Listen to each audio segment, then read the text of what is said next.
This is the Kashcroe Radio Show. What's going on, guys? Welcome to episode 5 of the Kashcroe Radio Show, your hub for all things video game entertainment. Here we talk about all the things that's happening in the world of gaming. So if you discovered us on any major podcast platform, consider subscribing. Also, if you're tuning in on YouTube, consider subscribing and hitting that notification bell so you can know when we drop fresh content. On YouTube, we do a bunch of other awesome video game related ish, so stick around. Now let's just jump in our show. I'm your host Dre. Shake One and Darren are out this week, but nevertheless, I have two special guests. These two fellas I consider peers. They are also in the video game podcast space. Ladies and gentlemen, I bring you Bobby and Matt of Playconomics. Fellas, what's going on? How you guys doing? What's going on? Doing well. Yeah. Thanks for having us. It's a pleasure to be I here. appreciate you guys coming on. I'm a big fan of you guys' work, so it's like it was a cool way to like reach out to you guys and like to have you guys respond was, amazing. So yeah, thank you guys for coming on. Anytime. So I wanted to just jump into the panel and like talk about what's really going on right now, especially in the Sony acquisition space. Big time. What do you guys think about what's going on with Sony acquiring Bungie? So as Playconomics resident Sony person, I'm gonna let Bobby tee off on this, and then I'll respond with more realistic and what's actually going on. That doesn't have the blue faded glasses of big Sony. Go ahead, tell me how you feel, Bobby. You done? Okay. I'm done. All right. No, so I guess the way to frame this, I think the way that it's been framed, and I think the kind of general zeitgeist about it is why now and why Bungie, right? And I think what it really comes down to is Sony didn't go out, like those acquisitions were a week apart. Right. Sony didn't put this deal together in a week. Something on that scale, despite the fact that it's so much smaller than the Activision Blizzard purchase, is not done in a week, right? What I also do say, and I say this on the podcast a lot, is that despite what we as gamers think and we as consumers think, like, oh, I bet you nobody at Sony knows what's going on at Xbox. They do. All these people talk to each 110%. other. I definitely believe that too. So right. So to me, I think there's two different ways that Microsoft and Sony approach acquisitions, where Microsoft is a little bit more brute force, in my opinion, in the sense that they make very large, very splashy acquisitions that kind of then become the Microsoft culture. Whereas Sony is a little bit more tactical, and they can make more targeted acquisitions, even if they're on the smaller scale, that fill in specific slots in their kind of roster, right? Yeah. So, and I say this to Matt all the time, you know what a PlayStation game is, right? It's a big budget, most likely narrative driven, high production value game, whether it's third person, whether it's a first person shooter. You can look at a game and pretty quickly be able to say, I guarantee you this is on PlayStation, right? Whereas Microsoft has a little bit of a wider approach, I feel. And they have a little bit of Bethesda. They have a little bit of Ninja Theory and Double Fine. And they make and now Activision. Right. So while I don't think this was a response to Microsoft, I do think that had Microsoft not bought Bethesda and kind of flicked that first domino, I don't know if we would be in a space where everybody's kind of drawing lines and getting purchased. So you think Bethesda was the shot that was heard around the world? It's the only one that makes sense to me because Bethesda's about a year ago, right? Like we're like mid-pandemic, I think, when Bethesda acquisition happened. So between Bethesda and Activision, I think that was enough time for Sony and even Microsoft to say, okay, the game has changed. This is no longer about, hey, we just bought this indie studio, right? This wasn't like when Microsoft bought Double Fine and like, oh, great, now Psychonauts is only on Xbox. Yeah. Bethesda was kind of that first, it could never happen. Which is not the case. Psychonauts is also on PlayStation. Is it? Yes. Yeah, I misspoke. The point I'm trying to make is Bethesda getting acquired was the first it could never happen that happened. Right? That's kind of where I fall on it. My question is, do you think that acquisition of Bungie was worth it? I'll let Matt go first on this one. So I think it is for two reasons. And I agree with Bobby's premise of the sledgehammer and the scalpel thing, where he says Bethesda makes Microsoft makes big purchases and Sony makes very specific tactical things. I disagree on the presentation. I don't think it's that crude. I think it's more of Sony buys studios that can make their games and their IP better, and that could offer them something for what they already have and improve on themselves. Microsoft buys something and says, I like your games. I think we could do it better. So they buy the IP, the branding, and say, we'll bring it in-house and we will fix this because you have a gold mine and you're wasting it and we're sad about it. PlayStation's like, I want you to do something for us and I just want to make sure that you don't do it for anybody else. And I get what you're saying. Yeah. And because of that, I think the Bungie was a good purchase because for one, and I think Bobby touched on our last episode, where Sony's going into multimedia and games are going into multimedia. And we just saw, I forget, BioShock got announced earlier today that they're getting a Netflix HBO series, some type of TV series on BioShock now. Yeah. Video games are trending in that direction, and having that storytelling narrative that Bungie creates, I think is going to be great for Sony in that regard. And also, Sony doesn't have competition with Halo. Oh, so you think they acquired that just to kind of have that standalone game that they say, hey, this is to combat Microsoft and Halo? No, I don't think it's going to be a this versus Halo. I think they just want to make sure that if Sony ever puts out a first-person shooter, it's of the quality of Halo. Like, I don't think when the next Halo releases, they're going to be like, well, Killzone 4 comes out, compete. They just want to make sure that they have one that can get released so that no one's going to Xbox because there's no good first-person shooter exclusives. There's a perfectly fine one on Sony if they have Bungie on board. And Bungie's making those first-person shooter games. That's my opinion anyway. See, and just to kind of tack on here, and because I definitely want to get Andre's opinion on this, I see the Bungie acquisition completely differently, especially in how they framed the announcement of it. If you read Jim Ryan's letter, it's pretty cut and dry that it's now Sony with Bungie, not Bungie joined Sony, right? To me, this is almost like when Microsoft bought Minecraft.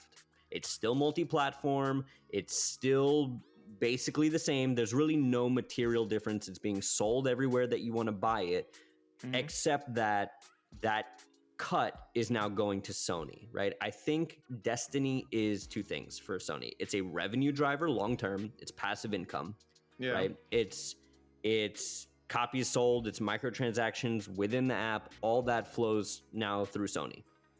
I also think that it is advisement. I don't see a world where, hey, we're bringing back Resistance, we're bringing back Killzone, and it's a Bungie thing. I don't see that happening. But what I do see is Insomniac, Guerrilla, all of these studios who have stewarded these properties saying, hey, here's this shooter. People like our shooters. Take a look at it and tell us what we could do better, right? And I think those are two very different things. Yeah, I agree. I don't think they're reviving an IP with Bungie. I think it's going to further enhance it. But you snuck in that Jim Ryan quote. That Jim Ryan quote was a shot at Microsoft for no reason. Go ahead. I do agree. I do agree because I feel like there is a rivalry. Like, people will say that no, there's just companies acquiring businesses to further their product. But I think there is a rivalry happening right now, but not in a console war perspective. It's no longer, the console war is dead. I don't know if people realize this, but the console war is over. It's now a war for content. It's the people on TikTok would definitely disagree with you, man. They come for me hard when I tell them it's over. Yeah, no. But I really do believe the console war is over. It's a content war now. That's why I agree. They will acquire these studios and not make any of their titles be exclusive. It's still multi-platform, and these things are still like being played everywhere. Yeah, because why would you? Why would you release a game only on, and I get the some exclusive, I don't think they'll ever completely go away, but why would you release, for example, Call of Duty just on the Xbox? It wouldn't make any sense, and they would lose money. They would lose money. They would. Yeah. So you would essentially kill the company you just bought, because now you're basically telling everyone, hey, you need to either have a PC or an Xbox to play Call of Duty, which makes no sense. Yeah. Imagine going into that board meeting and just saying, hey, Call of Duty's so successful. Let's cut its fan base by half. See what happens. Yeah. Let's see what happens. Let's see what happens. You know, but no, throw a coin up in the air. Yeah. Let's see where it falls. Like, come on, man. And I agree with you on the console war thing. And we were doing reading an episode we were creating content about this recently. And I saw a stat that over the last 2 years, there's been a 26% increase in people owning all the consoles. Yeah. So I'm definitely a part of that statistic. Yeah, you're just seeing all the consoles. Do you have now? Did you get a PS5 and an Xbox Series X, or do you have like a PS4 and a Series X or a? No, Xbox? I have the PS5. I have the Xbox Series X. I have the Xbox Series S, and I have the Nintendo Switch. So the hold Series on. S, Did you get the Steam Deck? Did you get the Steam Deck? I might, maybe. Because this is interesting, because we rarely get to speak to other creators who are really entrenched in all three ecosystems. Yeah, are you a scalper? How did you get a PS5, and how long did it take you to get a PS5? Took me almost a year to acquire a PS5, and I feel like, me personally, I think I lucked out. It was Walmart, and I want to say I tried around 5 times to acquire that console. That's not that much, though. Yeah, I know. That's reasonable. That's why I said I looked out. Exactly. Yeah. That's why I said I looked out. And I had to sit in front of my computer for like days in order to get this one. Yeah. So real quick, my question, because I get torn up on TikTok all the time about this, because my thesis is that it's a time to cost relevancy, where it's like, how much is your time worth that you're going to sit, right? And for you waited a year. That's awesome. Yeah. How long would you have been willing to wait before $100 premium was just like, fuck it, I'll just pay the $100 premium? Or is that something that you were just like, I'm not gonna second market it? Because what I hear on TikTok from everybody is, the only way to get it is scalpers. Scalpers are charging $100, $1,000, and it's just not true. I feel like it's economically unfeasible. No, when you think about it, yes, they may be. Like, I was listening to your show too, and you said this before, and it's true. I actually went and did the research, and yes, they might be listing for like $1,000, $2,000, but you need to check what they're actually being sold for. Yep. Yeah. What they're being sold for is $650. It's lower than, because nobody's gonna buy it. No one's gonna buy that. And well, you know what? I beg to differ. I take that back. People. No, I think a lot of people bought them. A lot of people bought, especially at the beginning. Oh yeah. Yes. Yeah. When they first launched, I think it would have been fair to say that they were getting them at like I would say probably around $700. They were getting a $200 profit on it. Yeah. But which is insane. That's insane. Yeah. And to be honest, for the people that like made the bots and they got like 50 of them in the beginning, 200 times 50, worth it. If I was to go and spend 3 days trying to get 5 of them, and I made $1,000, $1,000's $1,000, but like, I probably could have done something better with my time. You definitely could have done something better. Right. Like, if you're gonna get, did you guys see the video of that guy selling it out of his car? Like, they're shooting out of the window. Bro, that was insane. I almost want to say that was staged. I almost don't, like, it's so it would, to me, it would be like, oh my God, look at this perfect angle with amazing lighting of Bigfoot.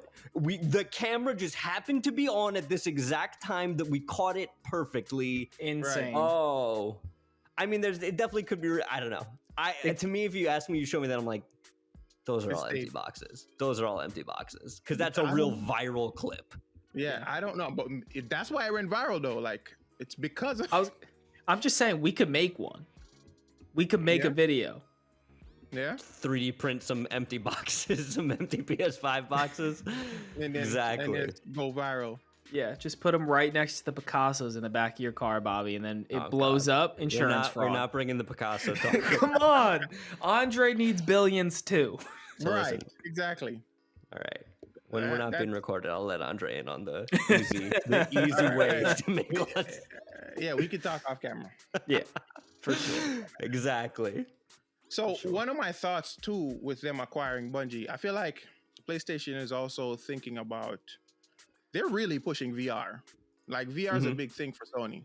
Yep. And I feel like they also want some level of like, I don't know how that would play into VR, but what do you guys think about that? Like the fact that they're also like pushing like a VR spin-off of Horizon. The game? Horizon. Exactly. Yep. Yeah. So I think they might do something like that too. Just like I feel like there's gonna be a lot of products that they have that are gonna be somehow funneled into VR. What do you guys think about that? So I think a couple things, and I think Sony is doing VR for the same reason that they're not doing a large-scale subscription service, for the same reason that they're not doing a handheld, because nobody else is doing it, right? There's a reason that it took Nintendo so long to come up with their, haphazard streaming platform that, you can get your N64 games and your SNES games. And there's a reason that Xbox doesn't have a VR, right? Because the way I describe it is like McDonald's apple pie, right? Like you go to Burger King, you go to Wendy's, you go to McDonald's. You can get a burger at all three, you can get fries at all three, but you can only get the apple pie at McDonald's. And that's their thing, right? And you can only get the Frosty at Wendy's, and that's their thing. And then nobody goes to Burger King. Low-key, I think Burger King has the best fries, but we're not gonna get into that. They also have the Chick King sandwich, which is top tier, best sandwich. The point I'm trying to make is, I think Sony is investing heavily now in AR because they've missed the boat on a streaming platform. They didn't see the returns that they wanted to on a handheld. They're seeing those returns on a VR. They can see which way the wind's blowing in terms of, you've got Oculus Quest, you've got a Valve Index, you've got all these other competing platforms. And if you're Sony, you've got the PS4, and you've got all of that goodwill and fan base where it's a lot easier to give somebody a PSVR because you have that brand already kind of ingrained in your customer base. I think VR is the future of gaming. I don't think it's the future of all gaming, though. I think VR is a vehicle within the gaming space to supplemental things. So, like you were saying with the Horizon Call of the Mountain, I think it's called. I don't think that's going to be a fully fledged hunting dinosaurs game. Yep. But you think about like a game, like a Telltale game, like The Walking Dead, like, Wolf Among Us. There's no reason that can't be a VR experience. It's a slower paced game, just as impactful. And when you've got the pedigree that Sony has, you're already there, right? Like you're already across the finish line and way ahead of your competitors, right? Like if Sony went into the handheld right now, even if they put out a better technically sound piece of equipment than the Switch, which wouldn't be hard to do, which would not be hard to do. We saw right? Legends Arceus. It's not hard to put out good. Like to me, I think the Vita is a better handheld than the Switch, even now, right? So low key, I feel like the PSP was one of the best handhelds ever. I loved my PSP. I'm right there with you. But right now, even if you put out a better product, it's a lot harder to wrestle market share from Nintendo. Yeah. Right? Where instead of putting all that R&D and putting all that economic friction through your company, fuck, man, VR's working just fine for us. Let's double down on this. Yeah. So I think Sony is all in on VR in a way that no one else other than Facebook is. I think Facebook is the only one who is competitive at a price point with PSVR and who is got the tech and financial backing to really give them a run for their money. Yeah, and I feel like that's a perfect thing too, because I feel like, and since you've mentioned Facebook, and they're also talking about this whole metaverse situation, I feel like they're trying to funnel all of that, their resources to some degree, into the meta. Do you think Sony's doing the same thing? I think that's their plan for. I think it would be irresponsible for them to have VR tech and be developing VR games and not at least drift into and make an attempt at the metaverse. Because as soon as you have VR games and you have things like VR chat that are extremely simple, and like what Bobby was saying with the Telltale series, just story-driven narrative games that are very, very simple and very easy to put into VR and lend themselves very well to VR. Yeah. Why can't you extend that into just basically what was the PlayStation 3's like PS Home or PS World or whatever? Yeah, PS Home. PS Home. Yeah. Why can't you just have that but VR? And I wouldn't be surprised if they brought that back. That's what I'm saying. I wouldn't be. Like, it should be a flagship on the PSVR 2.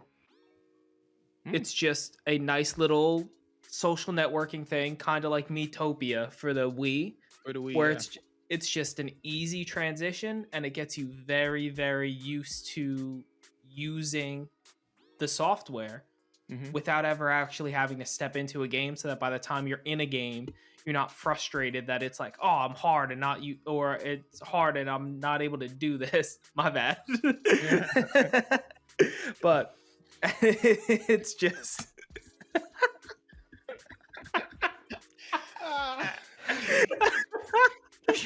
okay, man.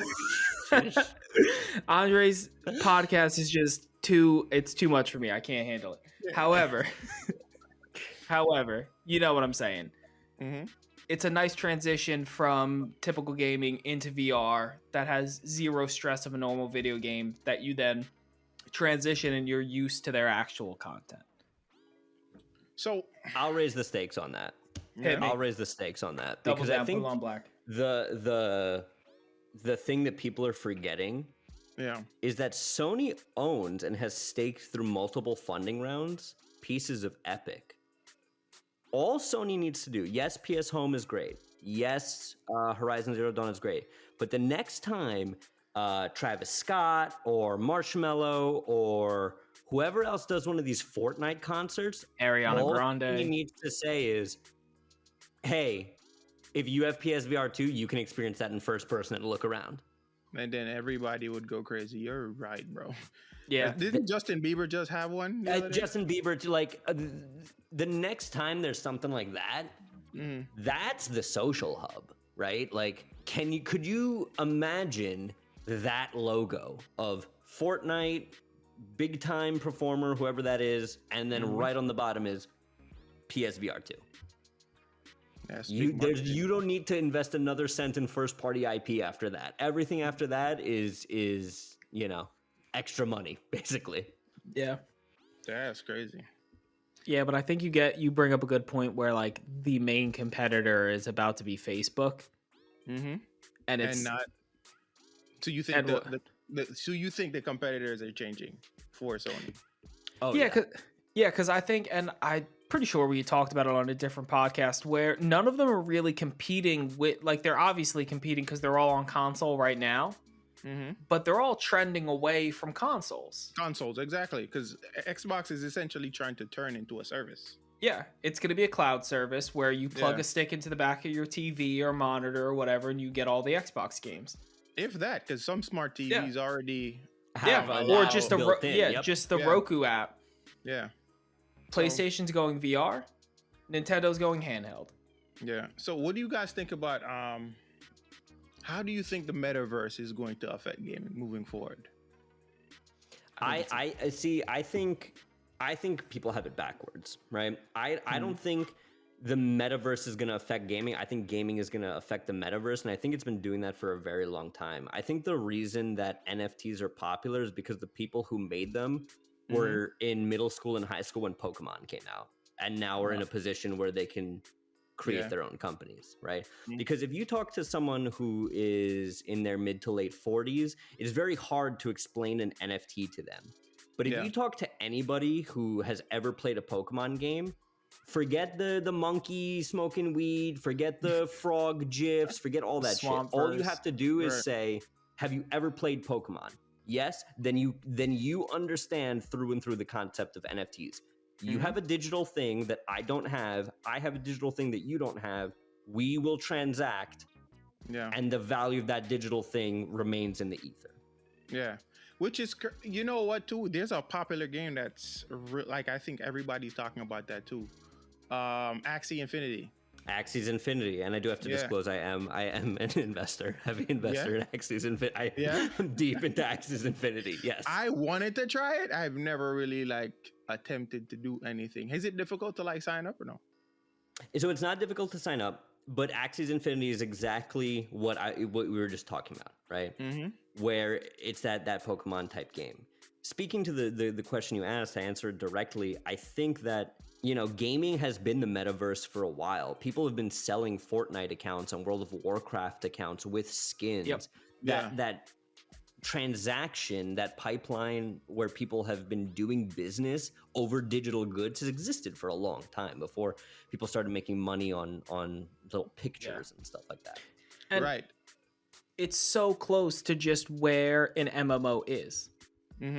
Like an MMO versus the metaverse is just a singular step away, where instead of having the avatar in the game, you're just in the game, and then it's the metaverse. So it's just, and it's all gaming was just one step away. All they needed. All the MMOs have real money transactions. They have paid services. Diablo had the real money auction house that got shut down, but all of the groundwork is there, and it's all based in MMOs and things like that. It's just whenever gaming wants to really turn that switch, and it's basically whenever the metaverse blows up, gaming is just going to say, we've been here, and our audience is primed for this. We're taking advantage. That's an interesting thought. With the NFT bit, right? Yeah. We talked about it in our first episode, actually. And I wanted to know what you guys thought about NFTs being in the video game space. I'll let Bobby take it first, just because he is way more NFT pro than I am. So here's what I think. I think NFTs in the video game space are going to be a lot like apps in the App Store, right? Where there's a lot of apps in the App Store. Yeah. But there's only one Angry Birds. Right. Where you're going to have about 99% shit, where Ubisoft is going to try to sell you a gun for, your Division 2 character or your Far Cry character or your Assassin's Creed, whatever. And there will be people who buy that. Cool. Yeah. Kudos to you. Whatever floats your boat. I think the gaming NFT space, NFTs to me are a community thing. So not to get all Gary V hustle grind bullshit, but are you familiar, Andre, with the Flyfish Club? No. So the Flyfish Club is Gary V's NFT restaurant, right? And what it is a certain amount of tokens, and if you have one, you can get in. Cool, right? If I want to go to a country club with Leonardo DiCaprio or with LeBron James or with any of these people, there is zero chance I'm getting into that country club. But if I want to get into the Flyfish Club with, Snoop Dogg's a big proponent of NFTs, and Shaq is a big proponent of NFTs, and if I've played my cards right and I know how to manage my ETH correctly, well, shit, I can now go and run in the same social circles with all these people. That is what I think NFTs are. I think it is a community-based commodity. What do I mean by that? I think in terms of gaming, speaking directly to PlayStation, imagine if PlayStation came out, Horizon's coming out this week, and they said, the first 3 people to platinum Horizon, that platinum trophy is now an NFT. Right? I own that platinum trophy. Anybody else who gets the platinum, it's displayed on your profile a different way. Everybody knows that my gamer tag, I'm one of those 3 people.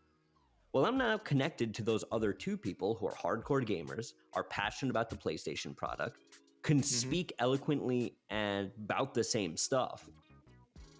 So talking to Matt, speaking on what Matt said with the PlayStation Home, great. In my PlayStation Home, I'm the guy with the one Horizon Zero Dawn platinum. And a whole bunch of Ubisoft skins and shit like that, and Call of Duty skins, cool, great, awesome. Right. I think NFTs are 80% community, 20% commodity, personally, when it comes to gaming. Matt? That's an interesting thought. So my thing is, the only skepticism that I have on it, and it's the same reason that I don't fully support crypto either, Right. is that they're just art, because they have no intrinsic value. There is no value to any of these things. It's just exclusivity, or, like Bobby was saying, community.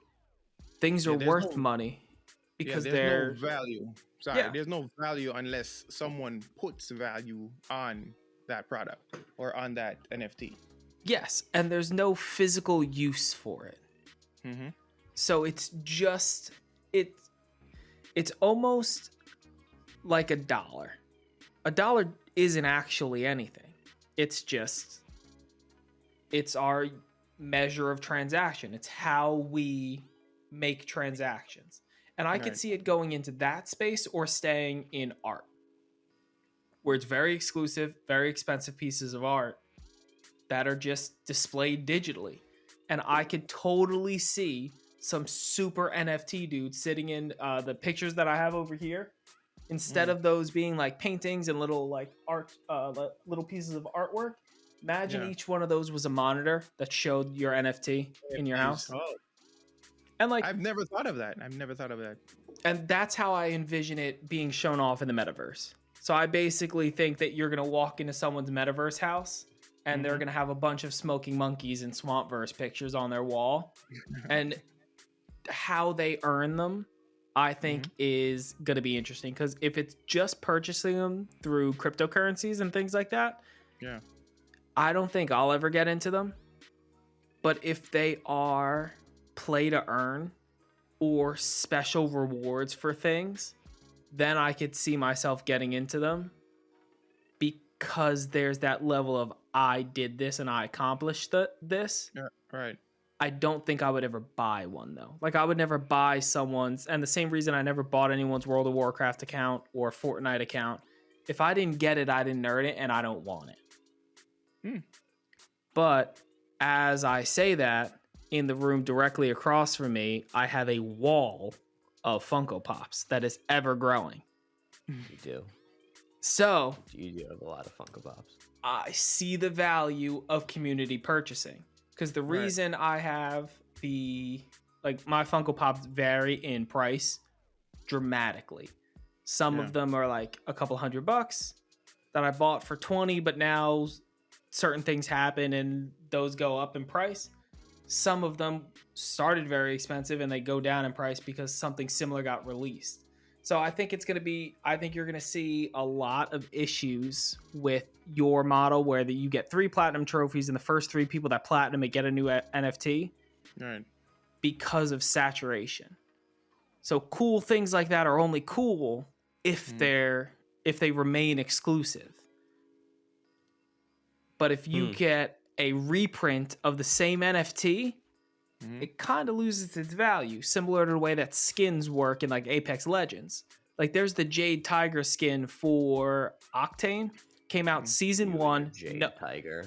Hey, no, it hasn't been released since. I have the Crimson Tiger version, and I see that one all the time. So every once in a while, I'll see a Jade Tiger and really not realize how valuable that skin is. Yeah. So if we get similar, like if they just flood the marketplace with all different types of NFTs that are of increasingly different amounts of rarities, I'm never gonna be interested in them. And I don't think they'll have as high of a value as if you keep them as exclusive as you could possibly get them. In my opinion.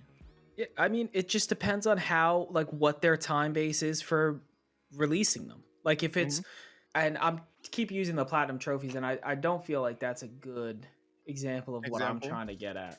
But so if they release a better one, man, I'm trying. So, like, let's say they release 100 NFTs, and everyone that has a PS5, right, and is playing, there's 100 available. If in a year they release another 100 and another 100 and another 100, and at the end of the PS5's life cycle there's 200 million of them, then I think they're kind of stupid. But if they keep that first 100 that came out in the first like 3 years of the life cycle, so they gave everyone a chance to get a PS3 or a PS5, and they gave everyone a chance to get them and earn them, and then cut it off after that, that's when I think I would personally invest in them, and I would go after them. Right. But until that, if that's not going to be the case, I can't. It's the same reason why I don't really get behind buying every skin in Apex Legends or all the rare skins that drop. I buy the ones I like. Right. I'm waiting to see like what's really going on with this NFT thing. I feel like I don't fully understand how that will play out in the space yet. And I just really need to just wait and see what the hell is actually going on. Like there's like, because it's so popular, everybody's talking about NFTs, and they're just trying to jump on the train. Yeah. But like, until somebody really does it correctly, I don't even know what correctly would look like. Right. But until so I wouldn't really, I don't stand behind it, and I'm not really for it either. Like, you know, I just need more clarity. Yeah. Of what it is. And you know what? I think that's the position that 99% of people should take. Because NFTs are right now in an early like .com place. Yes. Where a lot of people are going to lose a lot of money that they don't have. And there's going to be some people that make a lot of money. Whether it's by luck, whether it's by maybe having a little bit more information than the rest of the market.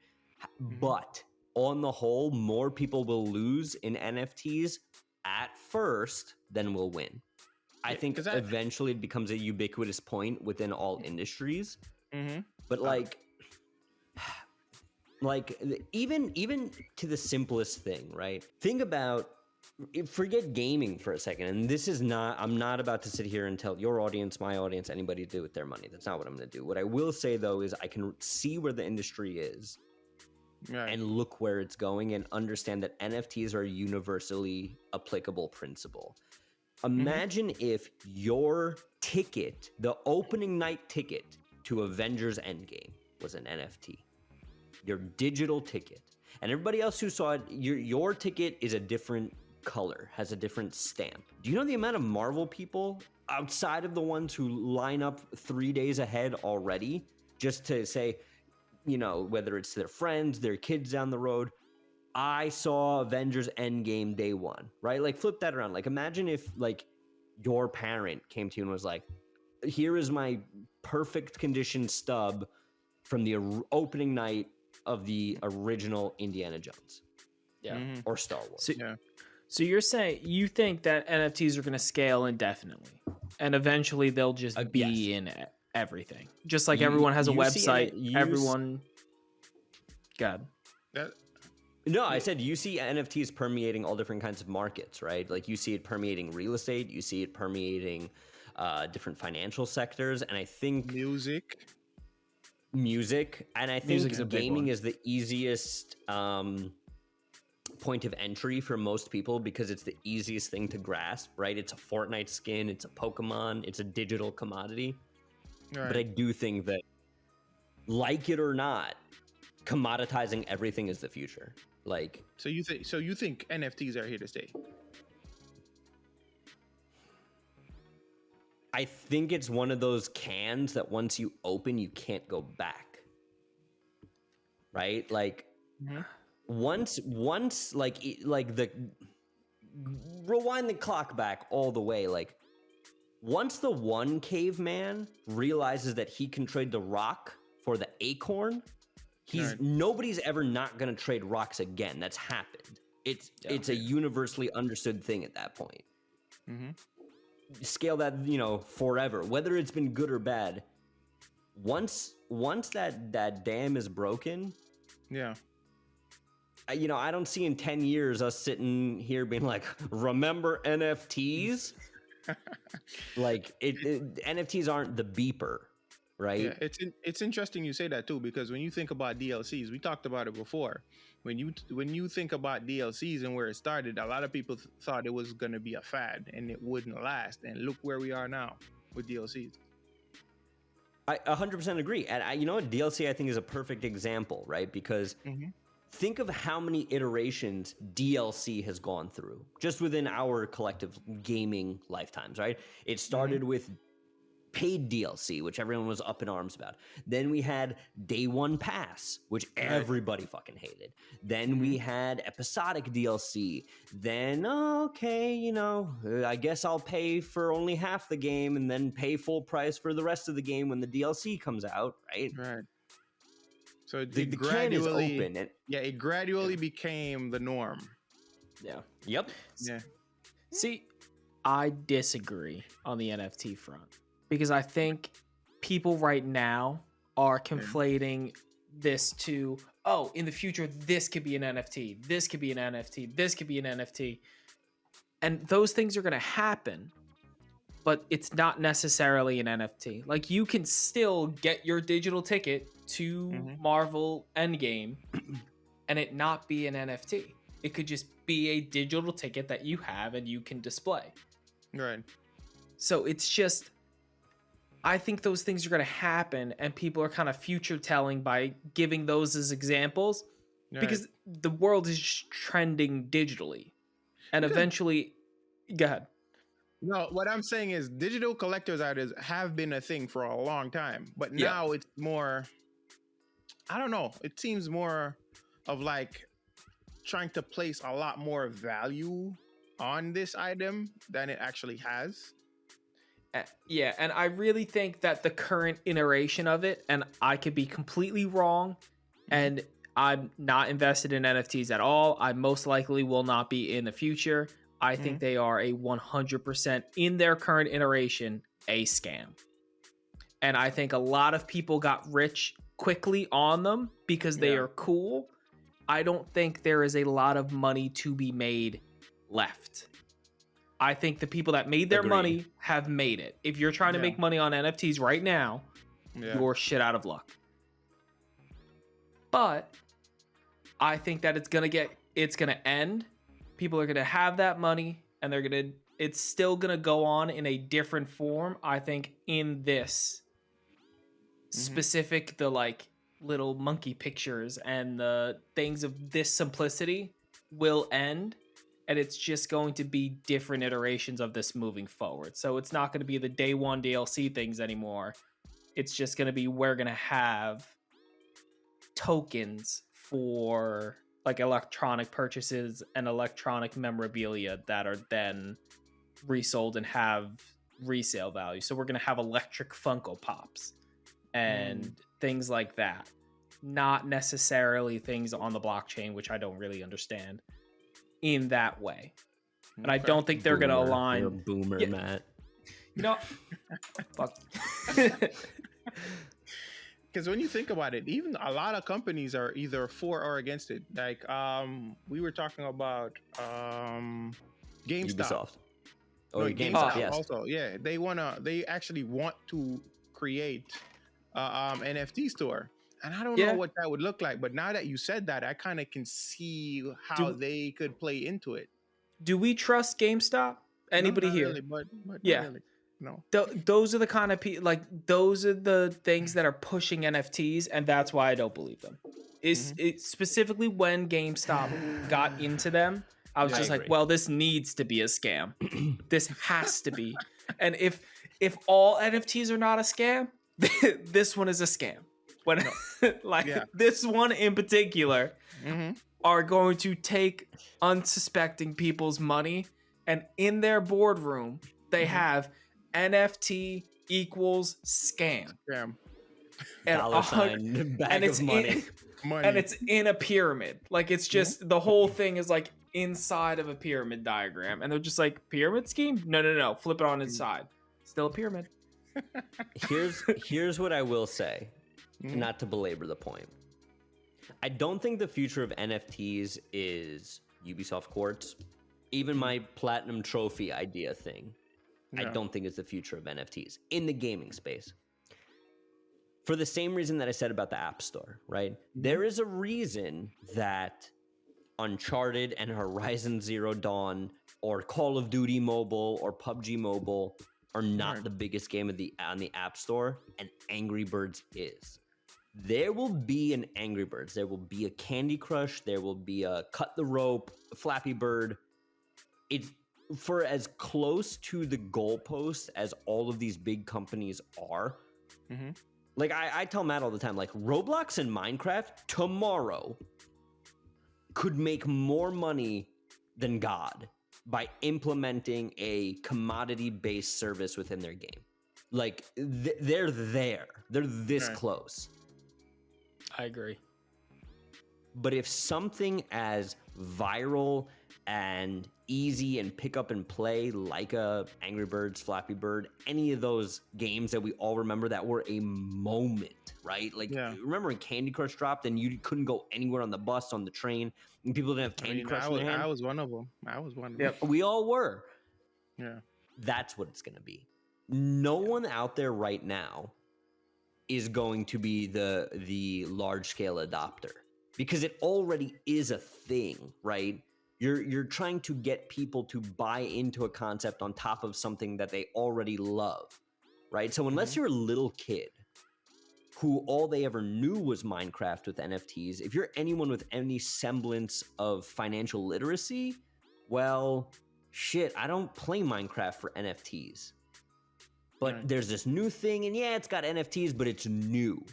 And that's a new kind of thought process and a new pitch to people.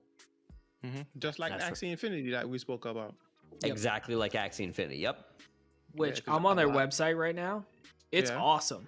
Like just the website, whoever designed their website is, it's a masterpiece.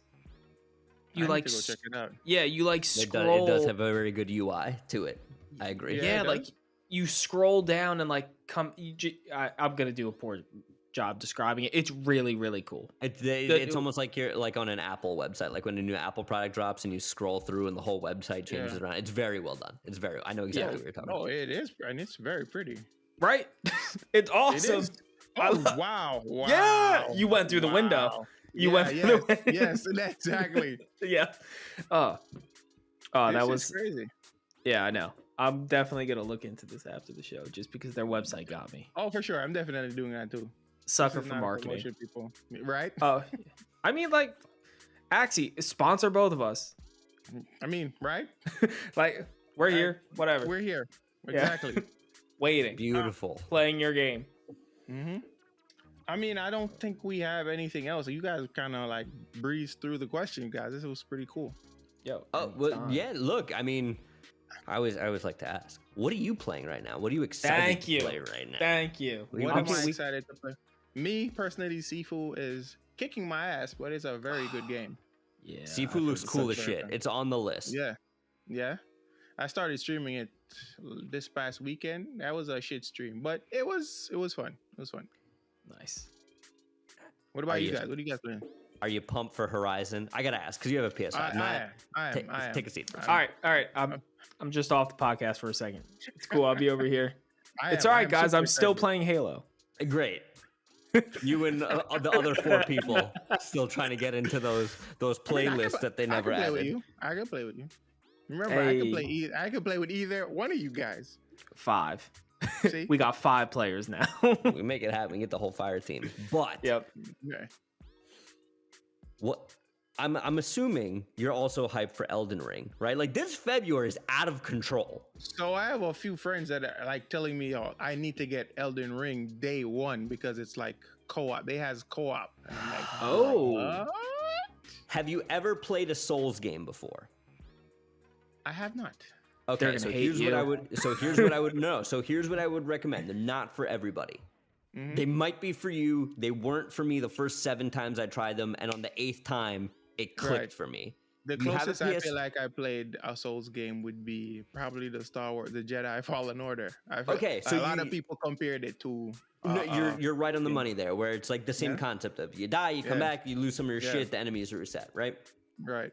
If you have PS5, that means you have Bloodborne for free. If you have PS Plus, it's included Yeah, in the I do. Sony collection. Yeah, I do. Bloodborne is, in my opinion, like the top 2 games on PS4.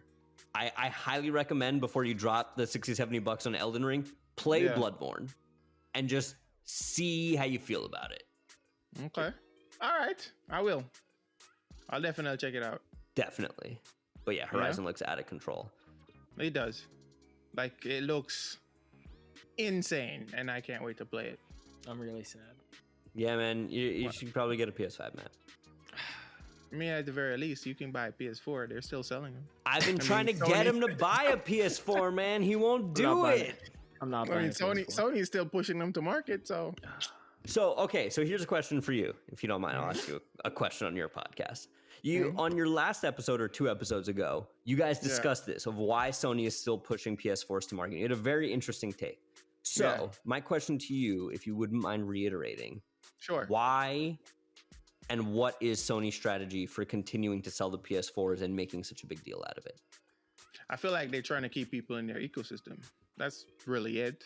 That's the only thing I can really like think about, like, is to have people stay within the Sony brand or Sony ecosystem until they are able to, like, I guess, get more PS5s to market. So my question, and not my problem or anything like that, but my counter to that is, because this I was hoping you'd make this point. Yeah. The people with PS4s are already in the ecosystem. They're not going to go out and buy another PS4, right? So Right. my question to you is, at what point do people just say like, the thing I always touch back to and I get torn apart on TikTok for is that in the 1 year, the year 1 of PS4, year 1 of PS5, regardless of future projections of counted sales, there are more PS4s in the wild than there were. There are more PS5s in the wild than there were PS4s, meaning that more people have them. Which is why when you hear people on Twitter like running around like they're on fire, that this and that, like. I guess my question is, do you feel like the whole thing is more overblown than it actually is when it comes to actual consoles sold? In terms of PS4? The whole thing. Oh, they're still selling PS4. Oh, you can't find enough PS5s. Like the entire situation. Do you feel like it's overhyped? I feel like it is a little bit overhyped. I feel like if Sony quietly pushed that out, it wouldn't have been such a big deal, right?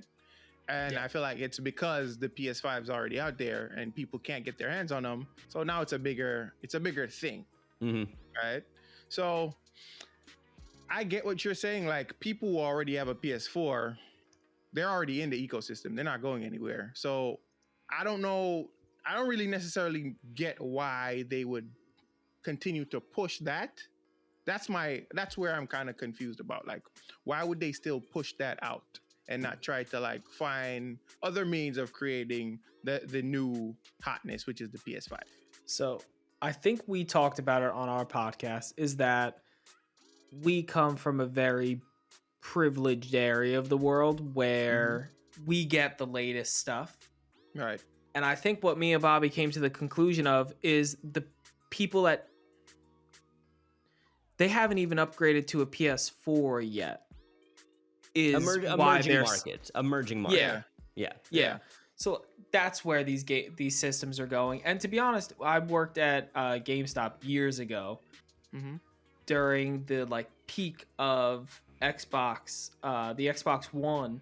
People were still buying the 360 because their kid needed a game system and they weren't about to shell out $400 on a Series 1 or an Xbox One because their kid was like 8. Right. And they got him an Xbox 360 so they could play Halo on it because they saw Halo on TV. So it's for things like that. And 1 million units is not an astronomical number for something like the PS4. And more to the point, just to give context to the emerging market thing, like I'm sure you're familiar, Andre, like the ridiculous import tariff in places like Brazil on gaming consoles, and like how they were still playing like Sega Master System and stuff like that when the PS2 was around. Yeah, it's an easy way to get a headline, but if there's one thing I can convey to your audience, our audience, that it's not as bad as you read on Twitter. It's not. Yeah, no. It's not even close to as bad as you read on Twitter. And like the optics of this were not like nobody. Twitter took this and said that, oh, they're producing 1 million more PS4s. It's because they can't produce more PS5s. That is not the case. They would have produced these 1 million anyway. And if you think that at any time Sony was like, we could use the parts from these 1 million PS4s we're going to make and make PS5s. Which is totally not possible. Yeah, but we're going to... But we're not going to do that. That's idiotic. To think that they would sacrifice PS5 production for PS4s for anything right now would be it. And you said on, I think it was last week's episode, they've already started making games. Yeah, that can't be. They're not backwards. Yeah, they're not going back. Nobody would do that. They're screwing their PS5 exclusives by doing, and it's just no one's making money on hardware, and everyone knows it. It's a well-known thing in the gaming industry that Microsoft doesn't make money on Xbox sales. It doesn't make money on PS5 sales. It doesn't make money on selling you a Nintendo Switch. It makes money because you buy a digital copy of Mario Kart and you just paid $60 for air. And that's what makes... Don't get me started on the Nintendo thing. Listen, we've taken up so much of Andre's audience's time. Wait a minute. Where did I see that? I saw a meme something similar before. They said something about buying Mario Kart. It was a Mario game. Buying some kind of Mario game when it came out for like $40 and say, no, I'll wait until it's like $60 on Nintendo. My joke about Nintendo is Nintendo, despite being the most family-friendly gaming system, is the most ruthless. Like, they are. Like, the whole Mario Kart 8 thing was, I was telling Matt, I was like, here's Mario Kart 8 4 years later at a whole bunch more money. You're gonna pay, you're gonna like it, and that's it. Like, that's what's happening. That Nintendo had the audacity to, in a Nintendo Direct, after like subtly hinting at a new Mario Kart, to be like, nah, it's just DLC maps. Like, it's not Mario Kart 9. Why would we do that? We're gonna sell you this. Right. And you're gonna buy it and you're gonna love it. I already bought it. Of course you did. There you go. So beautiful. Yeah. Cool. So that was a lot of fun, guys.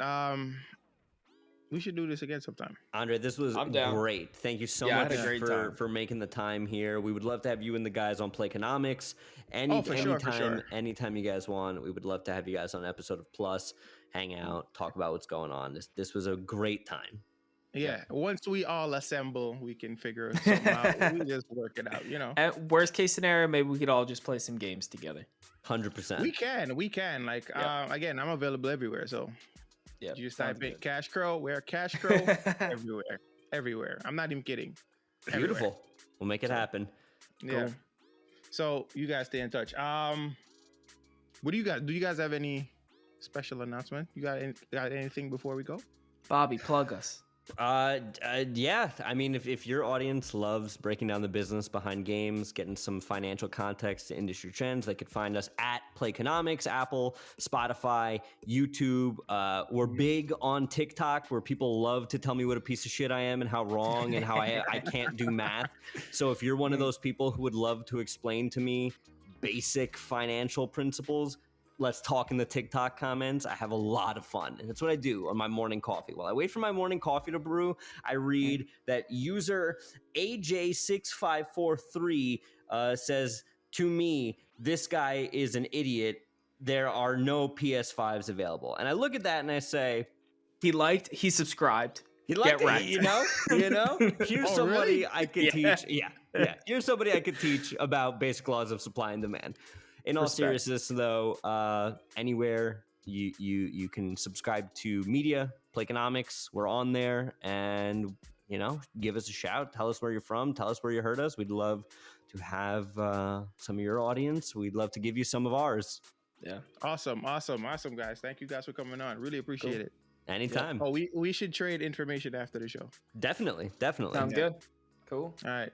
So, question for the community. What do you think of Sony acquiring Bungie? Let us know in the comment section below, or in our Facebook group, the Cash Faction, or on Twitter at Kashcrow. Now, by the time this episode drops, Horizon will already be out. So that will be my what to play this week.